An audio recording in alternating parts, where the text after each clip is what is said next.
Hey, I'm Blake, and I guide those on a spiritual journey to answer the questions that they didn't even know they had.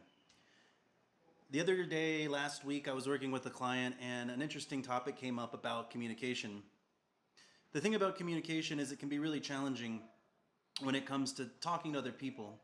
Not all of the communication is actually verbal, but the portion that is could be put into words of like language is just a way to wrap the emotion that you're feeling so that you can transmit it to somebody else that understands the same language in hopes that they'll unpack it and perceive that emotion the same way that you had felt it yourself. This doesn't always work because we all kind of feel things differently and we have different opinions about things. And as somebody else unwraps that message, they may not necessarily get the same emotional feeling that you had, and there can be conflict about this. The good thing, though, about language is that it is a volley. It's this back and forth of ideas. Somebody then maybe feels bad. They package their bad thing. They throw it back at you, and then you unpack it, and then you like, well, that doesn't feel good. That's not really what I wanted. And so then you do it, package it again, send it back to them.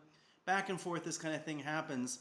If you're successful, at some point you come to some kind of terms, you kind of some kind of agreement or disagreement, and eventually move on with your life, right? But what's real interesting is that the words we use are so important in this process because the words have so much power to them. Granted, a lot of communication can be done non-verbally, just through our body language and all those kinds of things.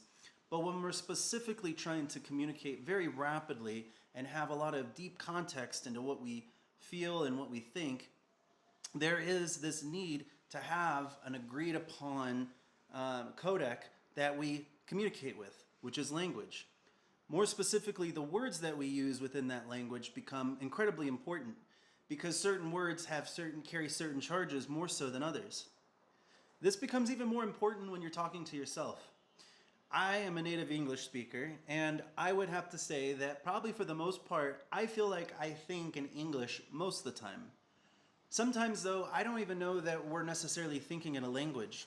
We're thinking in an abstract kind of balance of mood, emotion, thoughts, feelings, all kinds of things to kind of arrive at where we're at any given moment.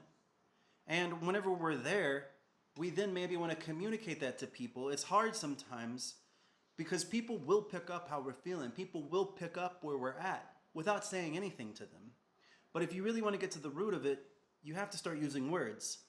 You have to start transmitting it in order to get feedback, in order to kind of resolve that emotion or ensure that that emotion can pass through you so that you don't always stay necessarily stuck in a certain way that you feel. When it comes to these words with other people, it's also very important the words that you feed yourself.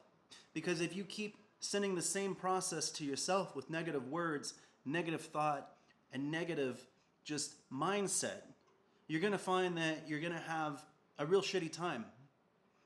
You're going to have a really hard time working through all that. So be very, very careful about the words that you choose. Make sure that they're very healthy words. They're very positive, uplifting words. And every once in a while, the world's going to feel like just terrible. And you're allowed to feel bad. You're allowed to feel upset. But always take a moment to really assess where you're at and make sure that the words that you're choosing are packaging the right feelings to make you feel better. So that way you can be the best version of yourself and become the better version that you want to be.